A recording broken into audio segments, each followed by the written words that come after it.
नमस्कार, जय हिंद, वंदे मातरम। हेलो दोस्तों, कैसे हैं आप सब।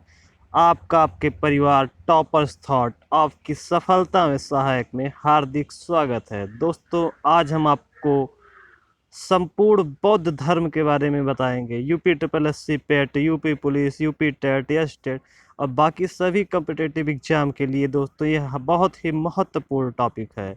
बौद्ध धर्म से दोस्तों हर परीक्षा में जरूर 1 2 3 ऐसे प्रश्न देखने को आपको जरूर मिल जाएंगे। एक ही वीडियो में दोस्तों हम बौद्ध धर्म के सभी महत्वपूर्ण प्रश्नों को देखेंगे, जो आपकी परीक्षा के लिए काफ़ी महत्वपूर्ण होगा। विभिन्न परीक्षाओं में दोस्तों यहाँ से क्वेश्चन आते रहते हैं। आप लोगों ने भी प्रीवियस ईयर एग्जाम पेपर देखते होंगे तो देखा होगा कि यहाँ से क्वेश्चन हमेशा आते हैं। तो चलिए देर न करते हुए आज हम अपने टॉपिक की तरफ चलते हैं। आज रास्ता बना लिया है तो कल मंजिल भी मिल जाएगी। हौसलों से भरी यह कोशिश एक दिन जरूर रंग लाएगी। हौसले उड़ानों की तरह ऊपर रखिए दोस्तों, एक दिन मंजिल जरूर मिलेगी। बौद्ध धर्म दोस्तों, आज का हमारा टॉपिक है बौद्ध धर्म। इसके बारे में दोस्तों हम लोग विस्तृत रूप से चर्चा करेंगे बौद्ध धर्म के बारे में। तो दोस्तों, बौद्ध धर्म के संस्थापक जो हैं एक गौतम बुद्ध थे। दोस्तों, आपने गौतम बुद्ध के बारे में सुना होगा। इनका बचपन का नाम दोस्तों सिद्धार्थ था, ये भी आप लोग जानते होंगे। और इन्हें दोस्तों एशिया के ज्योतिपुंज, लाइट ऑफ एशिया के नाम से भी जाना जाता है। बौद्ध धर्म दोस्तों, बचपन में आप लोगों ने जो कहानियाँ सुनी थी, जो सिद्धार्थ की कहानियाँ, वही है आगे चलकर गौतम बुद्ध कहलाए थे। दोस्तों इनका जन्म हुआ था दोस्तों 563 ईसा पूर्व। दोस्तों, यहाँ से आपका क्वेश्चन हमेशा परीक्षा में बनते हैं कि बौद्ध धर्म के संस्थापक कौन थे। तो वह थे गौतम बुद्ध थे, और इन्हें ज्योतिपुंज कहा जाता था, लाइट ऑफ एशिया। दोस्तों, क्वेश्चंस ऐसे आते हैं कि लाइट ऑफ एशिया किसे कहा जाता है, तो light of Asia Gautam Buddha को कहा जाता है। तो दोस्तों, इनका जन्म हुआ था 563 ईसा पूर्व कपिलवस्तु के लुम्बिनी नामक स्थान में। दोस्तों, इनका जन्म 563 ईसा पूर्व में कपिलवस्तु के लुम्बिनी नामक स्थान पर हुआ था, जो कि दोस्तों इस समय नेपाल में है। क्वेश्चन आएगा आपको डायरेक्ट दोस्तों कि गौतम बुद्ध का जन्म कहाँ हुआ था, तो आप आंसर देंगे कपिलवस्तु के लुम्बिनी नामक नेपाल में हुआ था। कब हुआ था? 563 ईसा पूर्व। अगले क्वेश्चन की तरफ दोस्तों चलते हैं। अगला जो हमारा हो जाएगा दोस्तों, इनके पिता का नाम शुद्धोधन था, जो साक्यगढ़ के मुखिया थे। ऐसे क्वेश्चन दोस्तों आएगा कि इनके पिता का क्या नाम था दोस्तों, तो इनके पिता का नाम शुद्धोधन था। इनकी माता का नाम दोस्तों, इनकी माता का नाम माया देवी था। जो इनके जन्म के 7वें ही दिन दोस्तों इनकी माता का मृत्यु हो गया था, और इनका जो है पालन पोषण प्रजापति गौतमी नामक इनकी मौसी ने किया था। तो दोस्तों, ये पहला जो पेज है हमारा, पहला स्लाइड आपको जरूर कंफर्म हो गया होगा कि बौद्ध धर्म के संस्थापक गौतम बुद्ध थे। इन्हें एशिया के ज्योतिपुंज, लाइट ऑफ एशिया कहा जाता है। इनका जन्म दोस्तों 563 ईसा पूर्व कपिलवस्तु के लुम्बिनी नामक स्थान पे हुआ। इनके पिता का नाम शुद्धोधन था। अपने अगले स्लाइड की तरफ चलते हैं। दोस्तों, गौतम बुद्ध के बचपन का नाम सिद्धार्थ था। इनके बचपन का नाम सिद्धार्थ था, जैसे आप लोग को हमने बताया आगे। और दोस्तों, इनका जो 16 वर्ष की अवस्था में ही विवाह यशोधरा से हो गया था। तो इनकी पत्नी का क्या नाम था दोस्तों? यशोधरा नाम था। और गौतम बुद्ध का दोस्तों एक पुत्र था, इनका नाम था राहुल। इनकी पत्नी का नाम यशोधरा, पिता का नाम शुद्धोधन और पुत्र का नाम राहुल था।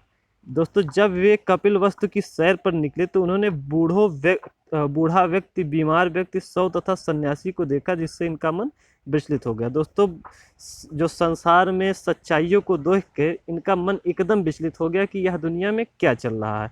इसके बाद दोस्तों क्या होता है हम आपको बताते हैं। सिद्धार्थ ने लोगों के दुखों को दूर करने का निश्चय लेते हुए दोस्तों 29 वर्ष की आयु में, मात्र 29 वर्ष की आयु में, जिसमें आप लोग अभी पढ़ाई कर रहे हैं, कोई कुछ कर रहा है, कोई घूम रहा है, कोई टहल रहा है, किसी की शादी हो रही है दोस्तों, तो सिद्धार्थ ने लोगों के दुखों को दूर करने का निश्चय लेते हुए दोस्तों 29 वर्ष की आयु में गृह त्याग दिया, जिसे बौद्ध धर्म में महाविनिष्क्रमण कहा गया। दोस्तों, सिर्फ 29 वर्ष की अवस्था में ही सिद्धार्थ ने अपना घर त्याग दिया। और दोस्तों, ऐसा क्वेश्चन, डायरेक्ट क्वेश्चन उठ के आता है कि बौद्ध धर्म में वो सिद्धार्थ के घर त्यागने को क्या कहते हैं, तो दोस्तों इसको कहते हैं महानिविष्करण। घर त्यागने को क्या कहते हैं? महानिविष्करण। और दोस्तों 7 वर्ष तक वे ज्ञान की खोज में दोस्तों 29 वर्ष के जब वो थे तो उन्होंने जब घर त्यागा उसके बाद वो 7 वर्ष तक दोस्तों इधर उधर भटकते रहे। इसके बाद सर्वप्रथम दोस्तों इन्होंने वैशाली के समीप आकर दोस्तों अलार कलाम तथा उदक रामपुत्र नामक 2 गुरुओं से भिक्षा ली। दोस्तों इन्होंने वैशाली में 2 गुरुओं से भिक्षा ली जिनका नाम था अलार कलाम और उदक रामपुत्र। इसके बाद दोस्तों क्या है, अलार कलाम सांख्य संप्रदाय के अनुयायी थे। 6 वर्ष की कठिन तपस्या के पश्चात उनको वैशाख पूर्णिमा की रात, देखो ये दोस्तों बहुत इंपॉर्टेंट है, 6 वर्ष की कठिन तपस्या के बाद दोस्तों वैशाख पूर्णिमा की रात निरंजुला फल्गु या पुनपुन नदी के किनारे पीपल के वृक्ष के नीचे ज्ञान की प्राप्ति हुई। दोस्तों इन डायरेक्ट क्वेश्चन उठ के आता है कि इनको ज्ञान कहाँ प्राप्त हुआ। तो दोस्तों इनको ज्ञान वैशाख पूर्णिमा की रात पुनपुन नदी के किनारे पीपल के वृक्ष के नीचे प्राप्त हुआ। और दोस्तों आगे है कि इन्होंने अपना प्रथम उपदेश सारनाथ में दिया। ये भी दोस्तों क्वेश्चन आता है कि बौद्ध धर्म के संस्थापक सिद्धार्थ ने अपना प्रथम उपदेश कहाँ दिया था दोस्तों, तो वो दिया था सारनाथ में, जिसे बौद्ध ग्रंथों में दोस्तों धर्म चक्र प्रवर्तन के नाम से जाना जाता है। इनके उपदेशों के बाद दोस्तों समाज में अनेकों बदलाव आए, इसी को धर्म चक्र प्रवर्तन के नाम से जाना जाता है। महात्मा बुद्ध ने तपस्वी एवं काल्पिक नामक 2 शूद्रों को बौद्ध धर्म का सर्वप्रथम अनुयायी बनाया। आगे चलते हैं दोस्तों। बुद्ध ने सर्वाधिक उपदेश दोस्तों श्रावस्ती में दिए। बौद्ध धर्म का सबसे ज़्यादा प्रचार कौशल राजा। ये भी दोस्तों डायरेक्ट क्वेश्चन आता है कि बौद्ध धर्म में बुद्ध ने सर्वाधिक उपदेश कहाँ दिए, तो दोस्तों ये इन्होंने श्रावस्ती में दिए। बुद्ध के दोस्तों 5 प्रिय शिष्य थे, अनिरुद्ध, आनंद, उपाल, सारिपुत्र तथा मोदग्लायन। बुद्ध के प्रसिद्ध अनुयायी दोस्तों शासक बिम्बिसार, प्रेसिन्नजित तथा उदयन थे। बुद्ध अपना प्रचार करते हुए दोस्तों मल्लों की राजधानी पावा पहुँचे। मल्लों की राजधानी दोस्तों ये कुशीनगर में पड़ता है, लगभग उसी के आसपास, जहाँ वे एक लुहार की आम वाटिका में ठहरे। आम वाटिका मतलब दोस्तों आम की बागीचे में ठहरे।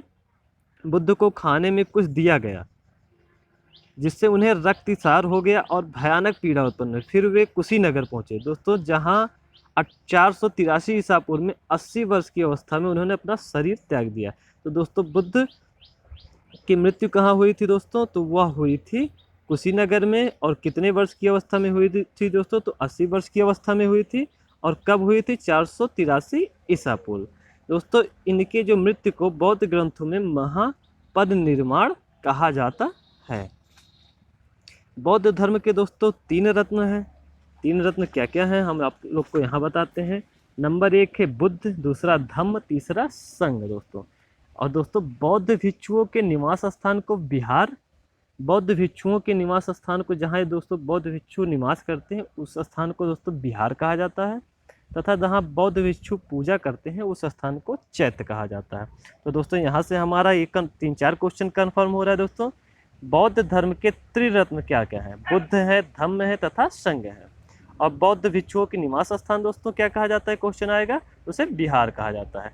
पूजा स्थल को क्या कहा जाता है, तो उसे चैत्य कहा जाता है। दोस्तों चतुर्थ बौद्ध संगीति के बाद बौद्ध धर्म 2 भागों में बट गया, एक हीनयान तथा दूसरा महायान। दोस्तों बौद्ध धर्म के बौद्ध की 4 संगीतियाँ दोस्तों हुई हैं। आगे हम आपको बताएंगे कब हुई, कहाँ हुई, किसकी अध्यक्षता में हुई। लेकिन चौथे संगीति के बाद दोस्तों ये 2 भागों में बट गया, पहला हीनयान तथा दूसरा महायान में विभाजित हो गया बौद्ध धर्म। तथा महात्मा बुद्ध के ज्ञान प्राप्त करने को बौद्ध धर्म में संबोधि कहा जाता है। जो इन्होंने ज्ञान प्राप्त किया दोस्तों बौद्ध धर्म में उसे संबोधि कहा जाता है। बौद्ध धर्म के साहित्य 3 पिटक दोस्तों, इनके साहित्यों में 3 पिटक का वो मिलता है। पहला है दोस्तों सुत्त पिटक, विनय पिटक तथा अभिधम्म पिटक। 3 पिटकों का इनका उल्लेख मिलता है दोस्तों। अपने प्रिय शिष्य दोस्तों, इनका जो सबसे प्रिय शिष्य थे आनंद के घर पर, आनंद के आग्रह पर दोस्तों बुद्ध ने वैशाली संघ में स्त्रियों के प्रवेश को अनुमति दी थी। दोस्तों बौद्ध धर्म की पवित्र दिशा दक्षिण थी। बौद्ध धर्म के लोग अनुयायी जो होते हैं उनकी पवित्र दिशा दक्षिण थी। बौद्ध धर्म का प्रचार पाली भाषा में हुआ। दोस्तों बौद्ध धर्म में जितने भी दोस्तों ग्रंथ मिलते हैं वो पाली भाषा में लिखे हुए मिलते हैं। बौद्ध ग्रंथों में संस्कृत का प्रयोग अधिधम्म पिटक से प्रारंभ होता है। संस्कृत का भी उल्लेख मिला दोस्तों, वो अधिधम्म पिटक से मिला। बौद्ध धर्म के अनुसार दोस्तों इच्छा सब कष्टों का कारण है। इसमें दोस्तों इच्छाओं का त्याग करना बताया गया है बौद्ध धर्म में, कि इच्छा ही हमारे सारे कष्टों का कारण है। जैसे आप लोग की सबकी कोई ना कोई इच्छा है, उसके लिए आप लोग भी किसी न किसी दुख में या कष्ट में जरूर रहते हैं कि मुझे नौकरी मिल जाए, मुझे ये मिल जाए, मेरी इनसे शादी हो जाए, मेरी गर्लफ्रेंड ये बन जाए तो कटरीना बन जाए तो करीना बन जाए। इन्हीं सब में दोस्तों आप सब परेशान रहते हैं और यही इच्छा जो है दोस्तों ये दुख का कारण है। निर्वाण बौद्ध धर्म का परम लक्ष्य है। निर्वाण प्राप्त करना दोस्तों बौद्ध धर्म का परम लक्ष्य है, जिसका क्या अर्थ होता है? दीपक का बुझ जाना। निर्वाण प्राप्त करना अर्थात जीवन मरण के चक्र से मुक्त हो जाना। दोस्तों हमारी तरह बनिए, आप भी जीवन और मरण के चक्र से मुक्त होकर निर्वाण को प्राप्त करिए। ये छोड़िए करीना और कटरीना के चक्कर। दोस्तों अगला है, बुद्ध अनात्मवादी थे पर पुनः जन्म में विश्वास करते थे। बुद्ध भी दोस्तों पुनः जन्म में विश्वास करते थे। महात्मा बुद्ध ने सर्वप्रथम उर्वोला में तपस्या की। अगला है, सूत्र पिटक में प्रारंभिक बौद्ध धर्म का इंसाइक्लोपीडिया कहा जाता है। इंसाइक्लोपीडिया मतलब सूत्र पिटक में ही दोस्तों बौद्ध धर्म के प्रारंभिक जो भी थे सारा उल्लेख सूत्र पिटक में मिलता है। बुद्ध के पूर्व जन्म की कथाएं जातक कथाएं। दोस्तों जातक कथाओं का मतलब होता है कि पूर्व जन्म की कथा सूत्र पिटक में वर्णित है। 3 पिटकों के बारे में हम आप लोग को बताएं कि और उसी में सूत्र पिटक है, उसमें पूर्व जन्म की कथाएं का उल्लेख मिलता है। तिब्बत में बौद्ध धर्म का प्रचार करने वाले बौद्ध भिक्षु पद्मसंभव थे। दोस्तों तिब्बत आज के समय में दोस्तों भारत से जो धर्म शुरू हुआ बौद्ध धर्म, वो भारत में कम होकर बाकी देशों में लगभग 15 से 10 देशों में कहेंगे दोस्तों, चीन हो गया, चीन हो गया, श्रीलंका हो गया, इंडोनेशिया हो गया, हर जगह दोस्तों बौद्ध धर्म की संख्या बहुत ज़्यादा है। दोस्तों नालंदा तथा विक्रमशिला विश्वविद्यालय बौद्ध शिक्षा के प्रधान केंद्र से। दोस्तों हमारे जब देश का जो सबसे पुराना विश्वविद्यालय है उसमें भी दोस्तों बौद्ध शिक्षा दी जाती थी। बुद्ध ने दोस्तों मध्यम मार्ग मतलब मध्यम प्रतिपदा का उपदेश दिया। बुद्ध पावा से कुशीनगर चले गए और यहीं पर सुबच्छ को अपना अंतिम उपदेश। इनकी मृत्यु दोस्तों कहाँ हुई थी, आप लोग को बताएं ही कि कुशीनगर में हुई थी, और यहीं पर दोस्तों इन्होंने अंतिम उपदेश, प्रथम उपदेश सारनाथ में दिया था और अंतिम उपदेश यहाँ पर सुबच्छ को दिया था। अशोक, मिनांडर, कनिष्क, हर्षवर्धन ने बौद्ध धर्म के प्रसार में विशिष्ट योगदान दिया। दोस्तों सम्राट अशोक, मिनांडर, कनिष्क और सम्राट हर्षवर्धन सभी ने बौद्ध धर्म का खूब प्रचार किया था। दोस्तों बिहार एवं बंगाल के पाल शासकों ने भी बौद्ध धर्म का प्रचार में अद्वितीय योगदान दिया था। बुद्ध के जो पंचशील सिद्धांत का वर्णन छांदोग्य उपनिषद में मिलता है। दोस्तों सबसे इम्पोर्टेंट ये भी है कि बौद्ध संगीतियाँ कहाँ हुआ था, कब हुआ था और किसकी अध्यक्षता में हुआ था और किसके शासनकाल में हुआ था। तो दोस्तों जो प्रथम बौद्ध संगीति थी दोस्तों 483 ईसा पूर्व जस्ट महात्मा बुद्ध के मृत्यु के पश्चात राजगृह नामक स्थान में दोस्तों हुआ था, जिसके अध्यक्ष थे महाकश्यप। प्रथम बौद्ध संगीत के अध्यक्ष महाकश्यप थे और जो शासन काल में शासक थे दोस्तों वो अजातशत्रु के शासन काल में हुआ था। और दोस्तों दूसरा बौद्ध संगीति 383 ईसा पूर्व, स्थान क्या था दोस्तों, वैशाली था, और अध्यक्ष कौन थे, सबाकामी थे, और शासन काल किसका था, कालाशोक का था। दोस्तों तृतीय बौद्ध संगीति 255 ईसा पूर्व में हुआ था, पाटलिपुत्र नामक स्थान पर हुआ था। ये भी क्वेश्चन दोस्तों बहुत आता है कि तीसरा बौद्ध संगीति कहाँ हुआ था, पहला बौद्ध संगीति क्या होता है, ये स्थान, अध्यक्ष और शासनकाल आप लोग जरूर याद रखेंगे। और जो तीसरा पाटलिपुत्र में हुआ था, इसके अध्यक्ष दोस्तों मोगलीपुत्र थे और यह अशोक के शासनकाल में हुआ था। और चौथा बौद्ध संगीति दोस्तों प्रथम शताब्दी में हुआ था, एक कुंडल वन में हुआ था जो कश्मीर में स्थित है। इसके अध्यक्ष वसुमित्र थे और यह कनिष्क के शासनकाल में हुआ था। दोस्तों जितना भी हम यहाँ पर बताएं ये सारी की सारी स्लाइड बहुत ही महत्वपूर्ण है और बौद्ध धर्म को लेके जो भी क्वेश्चन दोस्तों आते हैं इसके बाहर से नहीं आएंगे। आप कोई भी कॉम्पिटेटिव एग्जाम देंगे दोस्तों, क्वेश्चन बौद्ध धर्म से यहीं से बनेंगे। चाहे पेट में आएगा, आप लोग को हम बाद में परीक्षा के बाद स्क्रीनशॉट के माध्यम से दिखाएंगे कि क्वेश्चन यहीं से आए थे। आप लोग पीडीएफ के लिए टेलीग्राम चैनल को दोस्तों ज्वाइन करिएगा, वहाँ पर हम प्रतिदिन पीडीएफ सेंड करते रहते हैं। अगर यह क्लास आपको पसंद आया हो तो चैनल को सब्सक्राइब करें और दोस्तों अपने दोस्तों में भी ज़रूर शेयर करें। टेलीग्राम के लिए आप टॉपर्स थॉट ज्वाइन कर सकते हैं, जहां आपको पीडीएफ मिलेगी, और फेसबुक और इंस्टाग्राम पर भी आप लोग हमें ज्वाइन कर सकते हैं। पढ़ते रहिए दोस्तों, ऐसे ही अगले टॉपिक्स को लेकर हम आप लोग के समक्ष बराबर उपस्थित होते रहेंगे। जय हिंद, जय भारत।